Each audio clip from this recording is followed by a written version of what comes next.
नमस्कार। जगतगुरु भगवान श्री कृष्ण जी के चरणों में कृतज्ञता पूर्वक वंदन करता हूँ।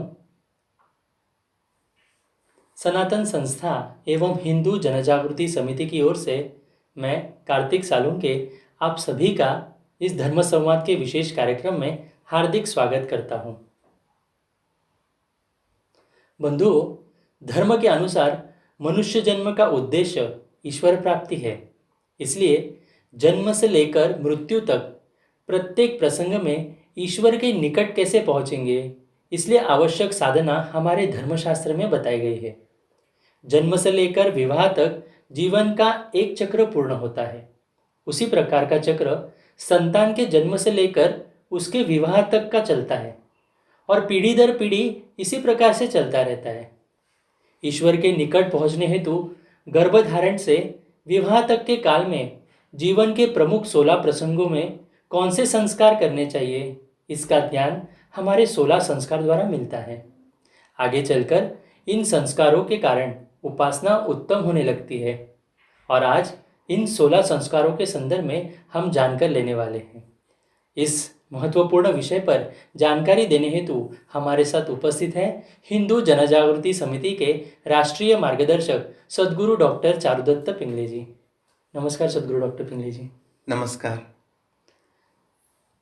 सद्गुरु डॉक्टर चारुदत्त पिंगले जी का हम परिचय जानकर लेंगे। आप ईएनटी सर्जन हैं और अध्यात्म के अधिकारी संत हैं। विगत 21 वर्षों से आप देश विदेश में हिंदू धर्म प्रसारक के रूप में कार्य कर रहे हैं। आपने अनेक ग्रंथों का संकलन भी किया है। वैद्यकीय क्षेत्र, सामाजिक क्षेत्र में आपके अनुभवों का हम सभी को निश्चित ही लाभ होगा। तो आइए आज के इस विशेष धर्म संवाद के विशेष सत्र में हम उनसे चर्चा के लिए प्रारंभ करते हैं। सद्गुरु डॉक्टर पिंगले जी, 16 संस्कार के विषय में बहुत लोगों के मन में एक जानकारी लेने हेतु बहुत उत्साह भी है। इसलिए एक प्रश्न था, 16 संस्कार में से गर्भाधान संस्कार ये सर्वप्रथम संस्कार है। इसके विषय में आज हम जानकारी लेने वाले हैं। मैं सद्गुरु डॉक्टर पिंगले जी से पूछना चाहूँगा कि 16 संस्कार में गर्भाधान संस्कार के महत्व के बारे में आप हम सभी को बताएं।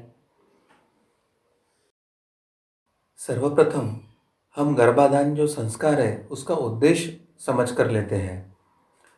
किसी भी दंपति को एक तेजस्वी संतान की प्राप्ति हो, इस उद्देश्य से यह संस्कार किया जाता है। और एक राष्ट्र या देश के संदर्भ में अगर विचार करते हैं तो राष्ट्र में उत्तम प्रजा की उत्पत्ति हो, यह दूसरा उद्देश्य होता है। इस हेतु पति पत्नी को कुछ नियम बताए जाते हैं। संयमित जीवन जीना, सात्विक आहार लेना या भोग विमुक्त विचार प्रक्रिया रखना, इस विषय के सूत्रों में उनको अवगत किया जाता है। इस संस्कार में विशिष्ट मंत्र एवं होम हवन द्वारा पति पत्नी के देह की शुद्धि करना होता है तथा उन्हें अध्यात्म शास्त्रीय दृष्टिकोण से तथा आरोग्य की दृष्टिकोण से गर्भधारणा कैसी हो, यह मंत्रों द्वारा उन्हें समझाया जाता है। अब उत्तम प्रजा की उत्पत्ति हेतु और क्या करना होता है? तो सुप्रजा सिद्धांत के अनुसार उचित गर्भधारणा करने हेतु सर्वप्रथम गर्भधारणा के पूर्व पिंड की शुद्धि किया जाता है। संत तुकाराम महाराज जी ने कहा है, शुद्ध बीज में ही रसीला फल समाहित होता है। ऐसे उन्होंने क्यों कहा? क्योंकि प्रत्यक्ष में स्त्री ही एक राष्ट्र की जननी है और इस विषय में उसे जागरूक करते रहे, इस हेतु यह गर्भधान संस्कार भी होता है। व्यक्ति के शारीरिक एवं मानसिक कष्टों में कुल मिलाकर 2% जो कष्ट होता है वो बीज गर्भ के दोषों के कारण होता है। उनमें से आधे कष्ट शारीरिक होते हैं तो आधे मानसिक कष्ट होते हैं और बीज एवं गर्भ से संबंधित दोष दूर करने हेतु ही गर्भाशय की शुद्धि की जाती है। एक बार किसी ने गुरुदेव डॉक्टर काटे स्वामी जी को इस संदर्भ में एक प्रश्न पूछा था, तो उन्होंने एक बहुत सटीक उत्तर दिया था कि वैसे तो गर्भदान करने से अच्छी संतान प्राप्त होती नहीं, परंतु अगर वो नहीं किया गया तो हो सकता है कि अत्यंत हीन या निकृष्ट या रुग्ण प्रकार का संतान की प्राप्ति हो सकती है। और इसीलिए हमें इस गर्भाधान संस्कार का महत्व समझ में आता है। जी, सदगुरु डॉक्टर पिंगले जी, गर्भाधान संस्कार के बारे में आपने हमें बताया, तो मैं आपको पूछना चाह रहा हूँ कि पुंसवन एवं सीमंतोन्वयन संस्कार का क्या महत्व है? षोडश संस्कार रत्नमाला नामक ग्रंथ में पुंसवन संस्कार का अर्थ इस प्रकार दिया है। पुमान अर्थात वीर्यवान यानी बलवान। ऐसी संतति जिस संस्कार के बल पर निर्माण होती है उसे पुंसवन संस्कार कहते हैं। इससे यह ज्ञात होता है कि पुंसवन नाम के इस संस्कार से पुत्र प्राप्ति के लिए प्रयास किए जाते हैं। वैसे पुत्र हो या पुत्री हो, दोनों मनुष्य जीवन में समान अधिकार रखते हैं। अब ये सीमंतोन्नयन जो संस्कार है उसका उद्देश्य क्या है यह हम समझ लेंगे। सीमंत एवं उन्नयन, इन दो शब्दों से यह सीमंतोन्नयन शब्द बना हुआ है। सीमंत का अर्थ है मांग की रेखा और उन्नयन का अर्थ है कि बालों को ऊपर से पीछे की ओर मुड़ना। सीमंतोन्नयन अर्थात पत्नी के सिर के बालों को ऊपर से पीछे की ओर मांग कर निकालना, इस प्रक्रिया को सीमंतोन्नयन कहते हैं। इससे उसके सहस्त्रार चक्र से अच्छी तरंगें शरीर में आकर सुयोग्य गर्भवृद्धि में सहायक होते हैं। सीमंतोन्नयन इस अंतर्गत मंत्र से अभिमंत्रित हुआ यज्ञ प्रसाद होता है। यह अनेक फल देने वाले औदुंबरादि औषधीय वनस्पति, साही के जो एक बहुपसव प्राणी है जिसके शरीर में अनेक कांटे होते हैं, उसका कांटा इत्यादि वस्तु से पति अपने पत्नी के सीमंत का अर्थात उसके मांग का उन्नयन अर्थात उसको पीछे फेरता है। इस भावपूर्ण संस्कारों के कारण गर्भवती में विद्यमान चैतन्य शक्ति गर्भ के लिए अधिकाधिक प्रेरणादायी सिद्ध होती है और इसलिए इस संस्कार का एक महत्व बच्ची के जन्म में होता है। जी, सदगुरु डॉक्टर पिंगले जी, जातकर्म अर्थात जन्म विधि, तो जिसे पुत्रावन भी कहते हैं, तो इसके विषय में आप क्या बताएंगे? ये जो जातकर्म का जो संस्कार है वो आजकल बच्चों का जन्म प्रसूति गृह में होने के कारण वह हो नहीं पाता है। अधिकतर जगह यह संस्कार नामकरण संस्कार के साथ ही किया जाता है, परंतु इस संस्कार का शास्त्र एवं महत्व हमें पता रहना चाहिए, इसलिए आज हम उनकी जानकारी जरूर लेंगे। गर्भाशय का जो जल होता है, वो जो भ्रूण होता है, जो गर्भाशय में बच्चा होता है, उसके मुख द्वारा उसके पेट में प्रवेश करता है, परंतु यह जल अभक्ष्य होता है, यानी वो मुख से पेट में लेना योग्य नहीं होता है। इसलिए उसे इस भक्षण का यानी उदक प्राशनादि दोष माना गया है। उदक प्राशन से गर्भ संबंधी दोषों का निवारण हो एवं पुत्रमुख देखने से पुत्र का पिता ऋण से अर्थात पितृ ऋण से, ऋषि ऋण से, देव ऋण से तथा समाज ऋण से मुक्ति हो, इस हेतु से यह जात कर्म संस्कार करना यह एक प्रमुख उद्देश्य होता है। यह संस्कार करते समय एक संकल्प किया जाता है। इस संकल्प में कहा जाता है कि मेरे इस पुत्र द्वारा गर्भोदक यानी गर्भ में का जो जल है उसका प्राशनादि से लेकर घटित सर्व दोषों का परिहार हो, नाश हो, बीज गर्भ से घटित दोषों का निरसन हो, उसकी आयु एवं मेधा की वृद्धि हो तथा श्री परमेश्वर के प्रीति के उद्देश्य से मैं यह जात कर्म संस्कार करता हूँ, इस तरह का पहले संकल्प किया जाता है।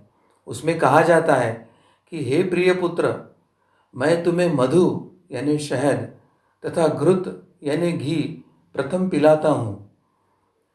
विश्वोत्पादक जो परमेश्वर की कृपा है, उसी से तुम्हें ज्ञान मिले एवं आपके जीवन में धन धान्य की समृद्धि हो, ऐसी प्रार्थना भी इस समय किया जाता है। और आगे यह भी कहा जाता है कि सदा सर्वकाल परमेश्वर तुम्हारी रक्षा करे तथा आपको 100 वर्ष की वो आयु दे, ऐसा पूर्ण संकल्प इस विधि के समय किया जाता है। अब इस विधि के बारे में हम जान लेंगे।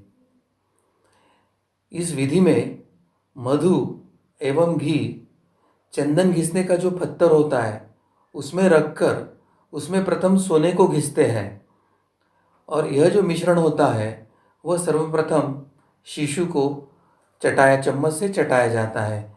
इस समय जो चम्मच का उपयोग होता है वह सोने का चम्मच होता है। तत्पश्चात स्वर्ण खंड से यानी सोने के टुकड़े से वही मधु एवं घृत का जो मिश्रण होता है वो बालक को पिलाया जाता है, और वह स्वर्ण जो खंड हमने उपयोग किया था है वो पानी से धोकर बालक के दाएं कान पर रखा जाता है। इसके उपरांत उस पुत्र के मुख के पास अपना मुख लेकर पिता ओम मेधाम ते देवा इस प्रकार की एक ऋचा का उच्चारण करते हैं। इस ऋचा का यही अर्थ है पिता अपने पुत्र से कहते हैं, हे प्रिय कुमार, परमेश्वर तुम्हें वेदाभ्यास करने के लिए तीक्ष्ण एवं शीघ्र बुद्धि दे। प्राणापान एवं अखिल सोमादिकों का माला समान धारण करने वाले जो 2 वायु है, जो अश्विनी देव है, वे तुम्हें अच्छी बुद्धि दे। यानी इसमें अच्छी बुद्धि और मेधा शक्ति के लिए देवता से प्रार्थना किया जाता है। तत्पश्चात वही जो स्वर्ण खंड है वो बालक के बाएं कान पर रखकर पुनः ओम मेधांते देवा यह ऋचा दोबारा बोले जाती है। और जात कर्म में यह संस्कार करते समय स्वर्ण का ही उपयोग किया जाता है, क्योंकि स्वर्णों की जो सात्विक तरंगे होती है वो ग्रहण एवं प्रक्षेपण करने की क्षमता अन्य धातुओं की अपेक्षा स्वर्ण में ही अधिक होती है। इसी कारण स्वर्ण को प्रयोग किया जाता है। तत्पश्चात मंत्र पढ़कर बालक के मस्तक को 3 बार पिता सूंघते हैं तथा बालक का जो भविष्य में नाम रखने का है वो उसी समय वो अपने मन ही मन में निश्चय करते हैं। गर्भाशय में बालक का जो ब्रह्मरंध्र होता है वह बंद होता है। जब पिता उसका मस्तिष्क को सूंघते हैं तो वह खुल जाता है। कभी कभी पिता मस्तिष्क को ना सूंघते हुए ब्रह्मरंध्र के स्थान पर 3 बार उच्छ्वास छोड़ते हैं, तो उससे भी वही लाभ होता है बच्चे को। मगर ऐसी क्रिया करने के लिए पिता अत्यंत सात्विक होना आवश्यक होते हैं। तो इस प्रकार का ये जात कर्म का एक संस्कार किया जाता है। जी, नामकरण संस्कार के विषय में भी आप हमारे दर्शकों को बताएं। हाँ जी, नाम संस्कार का मुख्य उद्देश्य यही होता है कि शिशु को पहचाना जा सके, और इसके लिए और बालक के बीज से और गर्भ से आए पापों का प्रक्षालन भी हो, यह भी एक उद्देश्य होता है।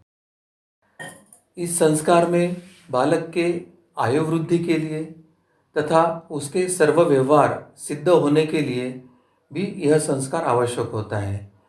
इसी के साथ परमेश्वर के प्रति प्रीति उत्पन्न होने के लिए यह नामकरण विधि का जो संस्कार होता है वह बताया गया है। हमारे यहाँ नाम रखना भी एक संस्कार है, उसकी एक विधि है, उसका एक निश्चित नियम है। उसके नामकरण का बालक पर होने वाले परिणाम का अध्ययन हमारे ऋषि मुनियों ने करके रखा है, और इतना गहन विचार करने वाले सनातन धर्म के प्रति कितनी भी कृतज्ञता हम व्यक्त करें तो अल्प ही होगी, ऐसे मुझे लगता है। अब नामकरण के दिन क्या संकल्प किया जाता है वो हम समझ लेंगे। उस समय संकल्प में यह कहा जाता है कि मेरे इस बालक के बीज एवं गर्भ से हुए पापों का क्षालन हो, इसकी आयुर्वृद्धि हो, अन्य सभी व्यवहार सिद्ध हो तथा श्री परमेश्वर के प्रति प्रीति निर्माण हेतु मैं यह नामकरण का संस्कार करता हूँ। और उसमें अंगीभूत श्री गणपति पूजन, पुण्याहवाचन, मातृका पूजन एवं नांदी श्राद्ध, यह एक छोटा सा विधि भी उसमें अंतर्भूत होता है। अब नामकरण संस्कार का शास्त्र भी हमें समझना चाहिए। शास्त्र के अनुसार शिशु का नामकरण 11वें, 12वें अथवा 13वें दिन करना चाहिए। इस दिन नामकरण करने के लिए माता की शुद्धि होती है।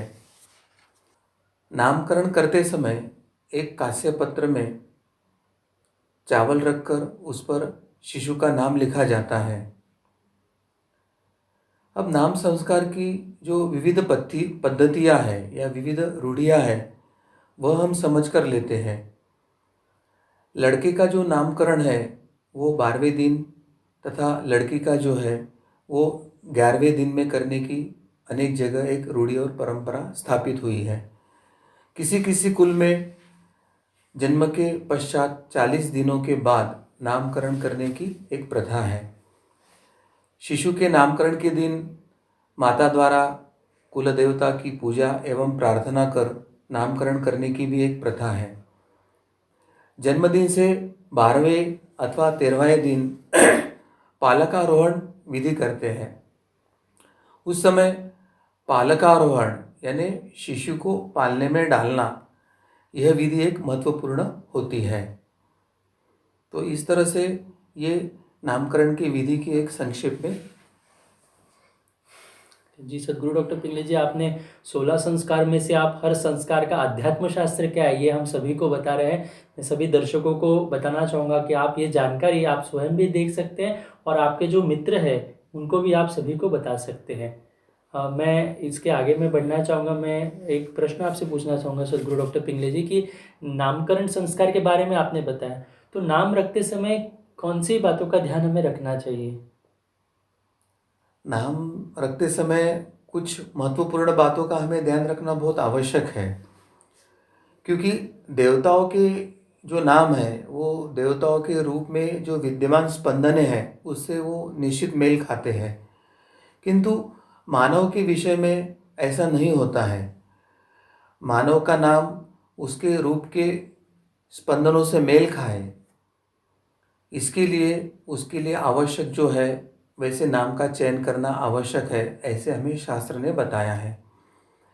अब बालक का नाम रखते समय आगे कुछ लिखित नियम है, उसका हमें ध्यान रखने की आवश्यकता है।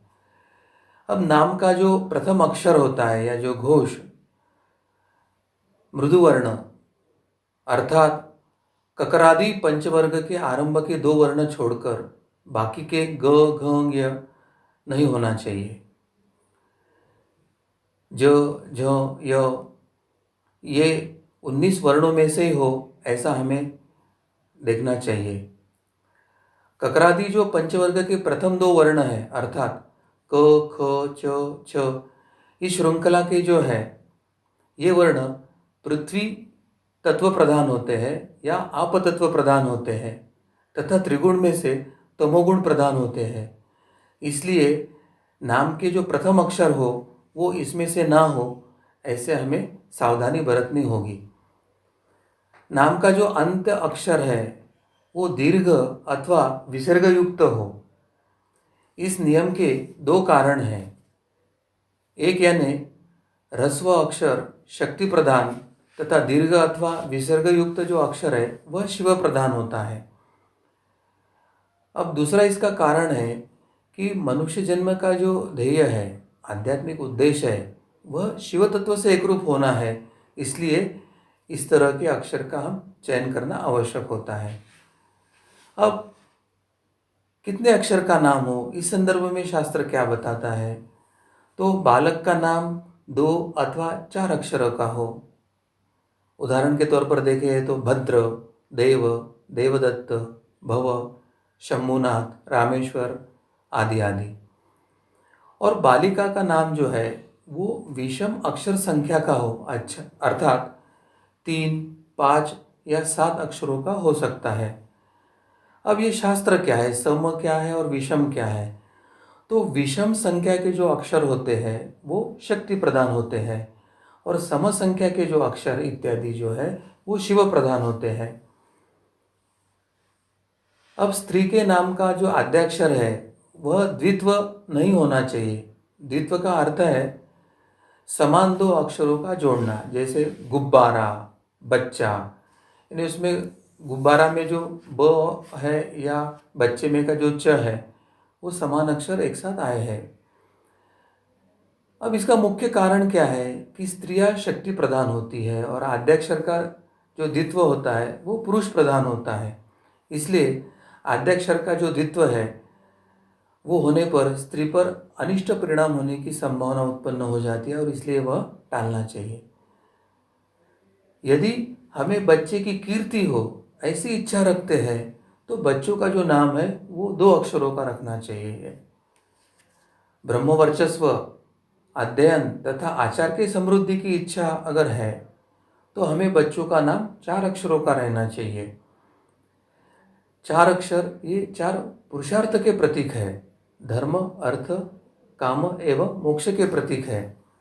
और भारतीय मनोविज्ञान दृढ़ता से यह प्रतिपादित करता है कि व्यक्ति के नामों का परिणाम मानवीय मन पर, उसके व्यवहार पर तथा उसके जीवन पर निश्चित होता है और इसलिए हमें नाम जो रखना है वो सोच विचार कर, शास्त्रों को जानकर ही रखना चाहिए।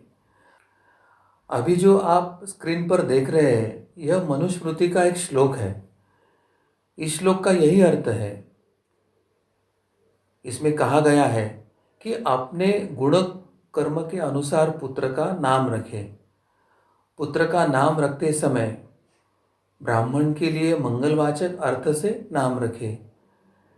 क्षत्रिय के नाम में सामर्थ्य सूचक, वैश्य के नाम में संपत्ति सूचक तथा क्षुद्र के नाम में सेवक रूप का भाव हो। ब्राह्मण का नाम शर्म शब्द से युक्त हो, क्षत्रिय के नाम में रक्षावाचक शब्दों का उपयोग करें, वैश्य के नाम में समृद्धिवाचक शब्द हो और क्षुद्र के नाम में आश्रिताता सूचक यानी दास्य सूचक शब्दों का उपयोग करें। स्त्रियों के नाम का उच्चारण सुखदायक, क्रूरता दर्शक अर्थ से रहित, सहज समझ में आने वाला, दीर्घ स्वर के अंतिम अक्षर वाला तथा आशीर्वाद शब्द से युक्त रखे, उसका लाभ होता है। अब पूर्व काल में ब्राह्मणों के नाम के आगे शर्म, क्षत्रियों के नाम के आगे वर्म, वैश्यों के नाम के आगे गुप्त एवं क्षुद्रों के नाम के आगे दास का पद जोड़कर नाम रखने की परंपरा थी। अभी कलयुग में जन्मतः वर्ण ही समझना कठिन है। कोई आध्यात्मिक अधिकारी ही व्यक्ति वर्ण बता सकता है। कभी कभी जन्म कुंडली जो बनाई जाती है उसमें उस बच्चे का वर्ण लिखा होता है और शास्त्र के अनुसार जन्मतः जायते क्षुद्रा, इस युक्ति के अनुसार वैसे तो जन्मतः सभी क्षुद्र होते हैं। तो इसमें अब इस युग में हमें तारतम्यता से ये शास्त्र जानकर नाम रखने की आवश्यकता होती है। अब जैसे कोई भक्त है तो वो अपने ईश्वर या गुरु का वो स्वयं को दास मानता है तो वो अपने नाम के आगे दास जोड़ता है। जैसे समर्थ रामदास स्वामी जन्मतः वह ब्राह्मण वर्ण के थे, ऋषि और आध्यात्मिक अधिकारी थे, पर स्वयं को वो राम के सामने क्षुद्र मानते थे, वो स्वयं को राम के दास मानते थे, तो उन्होंने स्वयं का नाम रामदास रखा था। और इसी तरह से शिशु का नाम अपनी रुचि से रखने के बजाय हम नक्षत्र चरण, अक्षरानुसार, आध्यात्मिक अर्थ वाला रखना चाहिए। उदाहरण चैतन्य, भक्ति, कृपा इत्यादि से युक्त होना चाहिए। जी, आपने अभी जैसे बताया तो नामों के भी अलग-अलग प्रकार होते हैं क्या? तो इसके विषय में भी आप हमें बताएँ। हाँ कार्तिक जी, नामों के भी बहुत अलग अलग प्रकार होते हैं। उसमें के जो प्रमुख 4 प्रकार प्रचलित है उसके बारे में मैं यहाँ पर चर्चा करना चाहता हूँ। सबसे पहले जिस नक्षत्र पर शिशु का जन्म होता है उसके संदर्भ में जो नाम होता है उसे नक्षत्र नाम कहा जाता है। जिस मास में शिशु का जन्म हुआ होता है उसे उसे मास नाम कहा जाता है। कुल परंपरा में जो कुल देवता है उसके नामानुसार भी शिशु का नाम रखा जाता है और एक व्यवहारिक नाम होता है जो सामाजिक जीवन में व्यवहारिक कामों के लिए जिस नाम का उपयोग किया जाता है उसे व्यवहारिक नाम कहा जाता है। अब नक्षत्र नाम का महत्व क्या है? तो अश्विनी आदि 27 नक्षत्र समान उतने ही अधिष्ठाता देवता नक्षत्रों के माने गए हैं, जिसके अनुसार बच्चों का नक्षत्र नाम रखना चाहिए, ऐसा शंखलिखित एक स्मृति के रचनाकार कहते हैं। उदाहरणार्थ अश्विनी अगर नक्षत्र से है तो अश्विनी कुमार उसका नाम हो सकता है। नक्षत्र नाम का एक अन्य प्रकार भी प्रचलित है, वो भी हम जान लेंगे। यानी प्रत्येक नक्षत्र के 4 चरण मानकर उस प्रत्येक चरण के एक एक अक्षर चरण को एक एक अक्षर दिया गया है। उदाहरणार्थ अगर अश्विनी नक्षत्र है तो उसे चू, चे, चो, ला ऐसे 4 चरण के 4 नाम हैं। अगर भरणी नक्षत्र है तो उसके 4 चरण के लिए ली, लू, ले, लो इत्यादि ऐसे 4 वर्ण उसको दिए जाते हैं। तो बच्चे का जन्म नक्षत्र के जिस चरण में होता है उस चरण के आद्याक्षर से उस शिशु का नक्षत्र नाम रखा जाता है। उदाहरण के तौर पर अगर हम लेते हैं तो अश्विनी नक्षत्र के प्रथम चरण में अगर किसी का जन्म होता है तो उनका नाम चूड़ेश्वर रख सकते हैं। भरणी नक्षत्र के प्रथम चरण में अगर किसी का जन्म होता है तो उस शिशु का नाम लीलेश्वर अथवा लीलादेव इत्यादि हम रख सकते हैं। मगर बौद्धायन के मतानुसार एक महत्व का उन्होंने हमें संदेश दिया है कि नक्षत्र जो नाम है वो गुप्त होना चाहिए और यह नाम बच्चे के जन्मदिन पर ही रखना चाहिए। यह नाम केवल माता पिता को ही ज्ञात हो तथा उसका उपनयन के समय गुरु को अभिवादन करते समय उसका उच्चारण हो, ऐसे भी कुछ आचार्यों ने सुझाव दिए हैं। परंतु वर्तमान के समय में यह नाम उपनयन के ही समय रखने की अभी प्रथा निर्माण हुई है और नाम गुप्त रखने का उद्देश्य केवल यही है कि कोई शत्रु उस नाम द्वारा उस शिशु पर कोई जादू टोना या काली जादू ना करे, इस उद्देश्य से ही यह नाम गुप्त रखने के लिए कहा गया है। अब दूसरा जो होता है शिशु का वो मास नाम। मास नाम यानी उस मास के जो अधिष्ठाता देवता है उसके नाम से यह नाम शिशु का रखा जाता है। गर्ग ऋषि के मतानुसार मार्गशीर्ष माह को प्रथम माह मानकर अगर हम 12 माह देखते हैं तो उसके 12 देवता होते हैं। उसका क्रम ऐसे है, पहला है कृष्ण, दूसरा अनंत, अच्युत, चक्री, वैकुंठ, जनार्दन, उपेंद्र, यज्ञ पुरुष, वासुदेव, हरि, योगीश एवं पुंडरीकाक्ष। ये सभी विष्णु के नाम हैं। इससे वैष्णव संप्रदाय के भारत में प्रतिष्ठित होने के पश्चात अर्थात सूत्रकाल के उपरांत मास नाम रखने की पद्धत प्रचलित हुई होगी, ऐसे ध्यान में आता है। तीसरा जो शिशु का नाम रखा जाता है वो कुल देवता के नाम के संदर्भ में होता है। इस नाम में कुल देवता के नाम के आगे दास, शरण इत्यादि उपपद लगाकर यह नाम रखे जाते हैं। कुल देवता अथवा इष्ट देवता यदि स्त्रीलिंगी हो तो भी पुत्र का नाम स्त्रीलिंगी ही रखने की प्रथा कुछ स्थानों पर प्रचलित है। ऐसे समय में उस स्त्रीवाचक नाम के आगे जी शब्द को लगाकर उस नाम को पुरुषवाचक बनाते हैं। उदाहरण, अगर शिवाई यह कुल देवता है, देवी शिवाई अगर यह कुल देवता है तो पुत्र का नाम शिवाजी रखा गया था। बनशंकरी यह अगर कुल देवी है तो पुत्र का नाम बनाजी रखा जाता है। अगर कुल देवी भवानी है तो शिशु का नाम भगवान जी ऐसे रखा जाता है। और चौथा जो प्रकार है नाम का, वो है व्यवहारिक या लौकिक नाम। यह नाम व्यक्ति के दैनंदिन जीवन में जो व्यवहारिक कर्म किया जाता है, चाहे स्कूल में पढ़ाई हो या फिर सांपत्तिक या कुछ लेन देन की दृष्टि से हो, महज उसके लिए यह नाम रखा जाता है। मुख्य रूप से कुल की संस्कृति एवं प्रतिष्ठा को शोभा देने वाला अथवा जो शिशु के लिए मंगलकारक तथा उच्चारण के लिए सरल और सुनने में अच्छा लगे, ऐसे नाम रखने की एक प्रथा समाज में प्रचलित है। जी, सद्गुरु डॉक्टर पिंगले जी, आपने नामों के अलग-अलग प्रकारों के विषय में हमें अभी ज्ञात करवाया। मैं पूछना चाहूँगा कि राशि के अनुसार भी नाम रखे जाते हैं, तो इसके बारे में भी आप हम सभी को मार्गदर्शन करें। हाँ जी, मतलब राशि के अनुसार भी शिशु के नाम रखने की एक परंपरा है और उसमें दो प्रकार से वो नाम रखा जाता है।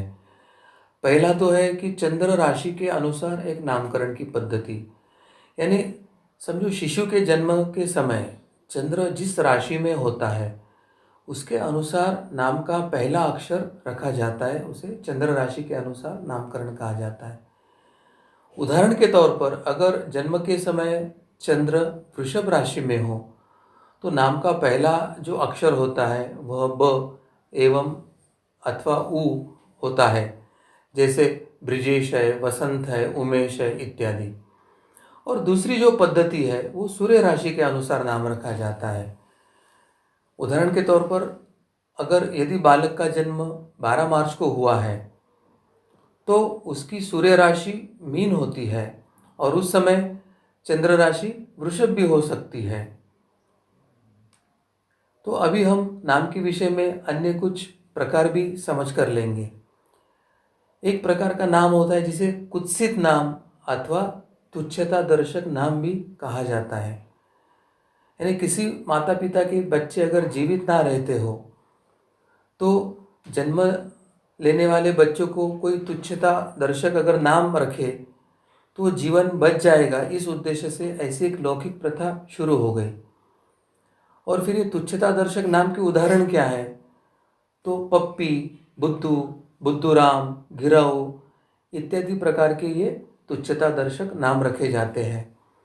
और ऐसे नाम रखने से अब बच्चा जीवित रहेगा और उसकी आयु भी लंबी होगी, ऐसी लोकमान्यता और लोगों का अनुभव भी है।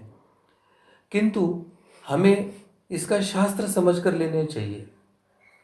जब हम किसी भी शिशु का नामकरण करते हैं तो उस नाम के शब्द के साथ शब्द, स्पर्श, रूप, रस, गंध और उस नाम से संबंधित शक्ति वहाँ पर जागृत होती है, नाम में आती है, वह कार्यरत होती है। और इस नियमानुसार अगर कोई तुच्छित नाम धारण करते हैं तो उस व्यक्ति में उस नाम के गुणधर्म भी आते हैं। घासीराम अर्थात घास, यह नाम पृथ्वी तत्व से संबंधित है। पृथ्वी तत्व अर्थात जड़त्व। घासीराम, घसीटराम ये नाम रखा हो तब भी इस प्रकार का नाम रखने पर उस व्यक्ति में भी एक जड़त्व उत्पन्न होता है और इसलिए ऐसे अर्थहीन नाम ना रखे, सात्विक ही नाम रखे और यही अधिक उचित है। अब वनवासियों में एक नामकरण की पद्धति है, वो हम समझ लेंगे। पूर्व भारत में जो वन्य जाति के लोग हैं वे अपने मृत पूर्वजों के नाम अपने बच्चों को देते हैं। उनकी यह मान्यता होती है कि उनके पूर्वजों की आत्मा नवजात बालक में प्रवेश करती है। वनवासियों का मानना है कि मृत पूर्वजों का आत्मा उस नवजात बालक में संक्रमित होती है। अन्य कुछ वन्य जातियों में जिस वृक्ष के नीचे बच्चे का जन्म होता है उस वृक्ष अथवा समीपवर्ती पहाड़ का नाम उस बच्चे को दिया जाता है। कुछ जातियों में बच्चों का नाम सप्ताह के जो 7 वार होते हैं उस दिनों के आधार पर भी नाम देने की प्रथा शुरू है। उदाहरण के तौर पर देखें तो सोमा, बुधा, शुक्रया इत्यादि वारों से संबंधित भी नाम दिए जाते हैं। तो ऐसे कुछ अनेक प्रकार के नाम रखने की भी प्रचलित रूढ़ियाँ विविध क्षेत्र में चल रही है। जी, सद्गुरु डॉक्टर पिंगले जी, आपने अभी थोड़ी देर पहले बताया कि पूर्वजों के नाम भी कई जगह पर रखे जाते हैं। तो यही मैं पूछने जा रहा हूँ कि अनेक घरों में अभी भी वर्तमान समय में भी अपने पुरखों के नाम रखने की एक परंपरा या प्रथा लग रही है। तो इसके बारे में इसका क्या कारण है? तो वो भी आप हमें बताएँ। ये बहुत अच्छा प्रश्न है, क्योंकि पुराने समय में श्राद्धादि कर्म उचित ढंग से किए जाते थे। प्रत्येक वर्ष पूर्वजों को पिंडदान किया जाता था। तो उस समय एक बार वो ठीक भी था, मगर जब वर्तमान स्थिति में यह सब अब नहीं किया जाता है, इसलिए अपने परिजनों का स्मरण हो, इस उद्देश्य से पूर्वजों के अतृप्त लिंग देह अपने वंश के छोटे बच्चों को विविध प्रकार से वो कष्ट देते हैं। ऐसे पूर्वजों की स्मृति बनाए रखने के लिए वर्तमान में भी बच्चों को उनका नाम दिया जाता है, और पूर्वजों की इच्छा पूर्ण होने पर वे उस बच्चे को कष्ट देना छोड़ देते हैं। ऐसा मान्यता इस नाम देने के पीछे है। उसी प्रकार कष्ट रुकने से बच्चे का रोना भी रुक जाता है। ऐसे अनुभव आने के कारण यह प्रथा अनेक जगह चल भी रही है। किंतु शास्त्र क्या कहता है, यह हमें समझने की आवश्यकता है। शास्त्र यही कहता है कि बच्चों का सात्विक ही नाम रखना चाहिए, और जो हमारे पूर्वज सात्विक है, अच्छे साधना करने वाले हैं, आचार विचार से उच्च आचार विचार के थे, ऐसे पूर्वजों का नाम देना बच्चों को एक बार उचित हो सकता है। परंतु हमारे कुछ पूर्वज यदि तामसिक वृत्ति के हो, आचार विचार उनके सात्विक नहीं हो, तो ऐसे पूर्वजों के नाम अपने बच्चों को ना रखे और उनके लिए कोई दूसरा अच्छा सात्विक नाम ढूंढे, ये बहुत आवश्यक होता है। अन्यथा उसकी कुछ जो गुण दोष है उस बच्चे में आने की संभावना होती है। जी। सद्गुरु डॉक्टर पिंगले जी, कन्या के नामकरण के विषय में शास्त्र क्या बताता है? कन्या के नामकरण में भी एक शास्त्र होता है, यानी एक विचारधारा के अनुसार, जैसे पुत्र का नामकरण 12वें दिन और पुत्री का नामकरण 13वें दिन करते हैं। और दूसरा जो है कि कन्या का नामकरण मंत्र रहित एवं पुत्र का नाम मंत्र सहित करे, ऐसे भी कहा जाता है। अब इसका मुख्य कारण क्या है? तो मंत्रों में ओम का उच्चारण बार बार होता है, और ओम के उच्चारण के कारण उत्पन्न जो स्पंदनें हैं, उसके कारण शरीर में अधिक मात्रा में तेज यानी उष्णता यानी शक्ति उत्पन्न होती है। अब पुरुषों के जनेंद्रिय शरीर के बाहर होते हैं, इसके कारण उसे इस उष्णता से कोई हानि नहीं होती है। परंतु स्त्रियों के जो जननेंद्रिय होते हैं वो शरीर के भीतर होते हैं, और ओम के उच्चारण से अगर तेज या उष्णता निर्माण होती है तो उससे उस स्त्री या शिशु को कष्ट हो सकता है। वो बच्ची जब बड़ी होती है तो उसको मासिक स्राव अधिक होना या ना होना, मासिक स्राव के समय वेदना अधिक होना, इस प्रकार की अनेक व्याधियाँ भी उस शिशु को जड़ सकती है। इसलिए कन्याओं का नामकरण मंत्र रहित ही किया जाए, और लड़कों का नामकरण है वो मंत्र सहित किया जाए, ऐसे शास्त्र बताता है। जी, आपने बहुत ही महत्वपूर्ण सूत्र हमें बताए। केवल मैं निवेदन करना चाहूँगा कि नामकरण के विषय में संक्षिप्त में अध्यात्म शास्त्र क्या कहता है, वो आप हमें बताएँ।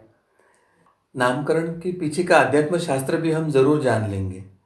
जिस प्रकार जन्म लेने वाले गर्भस्थ शिशु का जो लिंग है, यानी वो बच्चा हो या बच्ची हो, ये जैसे गर्भ में ही निश्चित हो जाता है, उसी तरह बच्चे का नाम भी क्या होने वाला है यह भी गर्भ में ही निश्चित होता है। यह सबसे पहले हमें समझना आवश्यक है, क्योंकि शब्द, स्पर्श, रूप, रस, गंध ये सब घटक एकत्रित रहते हैं। इसलिए बच्चों का जो रूप है उसके अनुसार उनका नाम भी पहले से ही निश्चित होता है। केवल हमें उसका ज्ञान नहीं होता है, और उन्नत पुरुषों को उनको ज्ञान होता है, यही फर्क है। यदि आप किसी उन्नत पुरुष, संत या अन्य कोई आपके परिचित नहीं है, तो आपके बच्चे का योग्य नाम क्या है यह जानने के लिए आप ज्योतिष शास्त्र का मार्गदर्शन जरूर ले सकते हैं। गुरुदेव डॉक्टर काटे स्वामी जी कहते हैं कि व्यक्ति का नाम लेने पर वह नाम केवल उसके शरीर का नहीं होता है, अपितु उसके आत्म चैतन्य में जो अधिष्ठित उसका जो शरीर है उसका वो नाम होता है। धन्यवाद सदगुरु डॉक्टर पिंगले जी। आज आपके माध्यम से 16 संस्कार के इस धर्म संवाद के कार्यक्रम में हमारे अनेक प्रश्नों के उत्तर सभी को मिले हैं। गर्भाधान से लेकर संस्कार, जो नामकरण संस्कार तक आपने जो जानकारी हम सभी को दी है वो बहुत ही अत्यंत महत्वपूर्ण जानकारी दी है। यदि आप सभी के कुछ सुझाव अगर हो तो आप अवश्य आपके कमेंट बॉक्स में हमें लिख कर दे सकते हैं। भगवान श्री कृष्ण जी की असीम कृपा से आज का यह विशेष धर्म संवाद यहीं पर संपन्न हुआ, ऐसे मैं घोषित करता हूँ। नमस्कार।